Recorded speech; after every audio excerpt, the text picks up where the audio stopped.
The idea of freedom is kind of hard to understand. Like, I think all of us would probably get on some level what we mean by freedom. But when we think about it, we all probably have different understandings of what it means to actually get free, what it takes to live a life that is defined by freedom.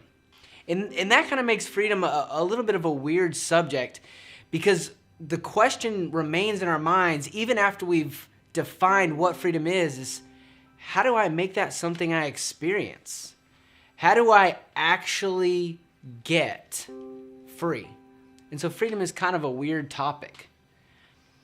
And when you add to that the idea that we're all going to experience different levels of freedom in different areas of our life based on what God's doing, it just gets really complicated. Then you throw in the idea that a lot of times freedom comes kind of suddenly. You know, like you'll pray over and over again and you'll ask God, Lord, I want to be free of this thought. I want to be free of this habit in my life. And time again, we ask and nothing happens. We still believe those lies we've always believed. We're still doing the same things we've always done. But then one day, just seemingly out of the blue, everything changes. All of a sudden, God does what we've been asking him to do the whole time. And then you throw in the fact that it is God who brings freedom in our life, right? Like, God is the one who does the work to set us free. And so when you start to think about the fact that God's the one who sets us free and it's going to happen just kind of whenever it happens, it's really easy to think, well, I don't really have anything to do. And when you think you don't have anything to do, the next thought is, well, then I'll just do nothing. And when you have that thought, it's really easy, actually, to believe that you're being humble and you're being dependent, that you're trusting God. You're being a good follower of Jesus. But doing nothing isn't being a good follower of Jesus. It's staying stuck in your crap.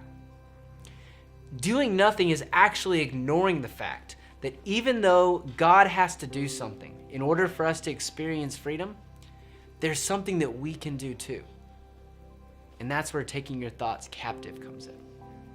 So in 2 Corinthians 10:5, Paul says this, we take our thoughts captive, making them obedient to Christ. That we take our thoughts and we make them our prisoners. Like, think about that language, that we take our thoughts captive, we hold on to them, we grab them, and then just like a prisoner, we make them do what they're supposed to do. We make them do what we want, but better yet, we make them obedient to Christ. We make them do what God wants them to do. In other words, when we take our thoughts captive, we actually make them submissive to the truth of God.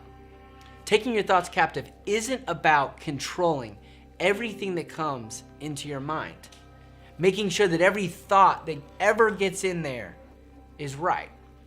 It's about what you do with those thoughts once you think them. Taking your thoughts captive is about letting the godly thoughts stay and then silencing the lies. That when something comes into your head, a thought, an idea, a belief that doesn't line up with God's truth, you take it captive, you hold on to it, and you grab it, and you don't let it stay there. Instead, you literally send it to God, and you make it do. You make it obedient to Him and to do whatever He wants it to do. But when a godly thought comes into your mind, you let it stay. You let it bounce around there a little while. You let those godly thoughts echo in your mind until you believe them and until you start to live out what you believe. See, that's the great thing about our thoughts, is they're so powerful. But that's why freedom is so important. That's why taking thoughts captive is such a big deal, because your thoughts become beliefs which empower your actions. So when you believe a lie, you will actually begin to live according to that lie. But when your thoughts are of the things that God says are true, then you'll start to believe the truth. And then get this, the truth will set you free. That truth that you've let echo in your minds will actually begin to empower you to live a life that is defined by freedom. That's why we have to deal with the thoughts that are actually rooted in lies before those things can determine our lifestyle and our habits and our actions and even the things we believe about God and believe about ourselves. Years ago, I actually experienced this very thing for myself. I remember back in college, I used to go to sleep every night, literally just replaying the things that I had done and said that day that might make people never want to be friends with me again. That's literally what I did. Is I just lay there and I just think through things and just imagine people saying, because of what you said or because of what you did, I don't think I want to be your friend anymore. And it wasn't even a big deal. It was silly things. I was living in so much condemnation.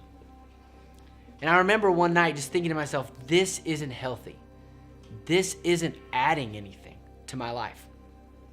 And so little by little, what I found myself doing is I'd think these thoughts and I'd replay the day in my mind, and then I'd just stop at some point and be like, no, I'm not going to think that thought anymore. And then eventually I'd fall asleep.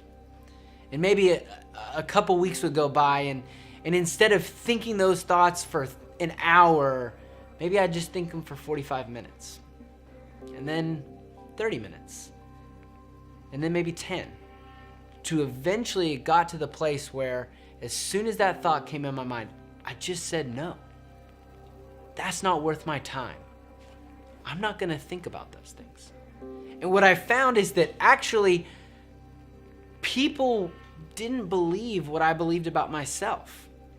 They didn't believe about me that I wasn't worth being friends with. The things I did, the things I said weren't going to keep them from wanting to be in relationship with me. The thoughts that I let for years stick around in my head were rooted in a lie. And they were causing me to believe something about myself and causing me to believe something about others that wasn't true. And it actually affected the relationships I had. And so little by little, by taking my thoughts captive, I learned to live more and more in the freedom, in the truth that God had for me. And so none of that changes the reality that when we experience freedom, it's because God has done something in our life. And it doesn't change the fact that he seemingly does those things at random times.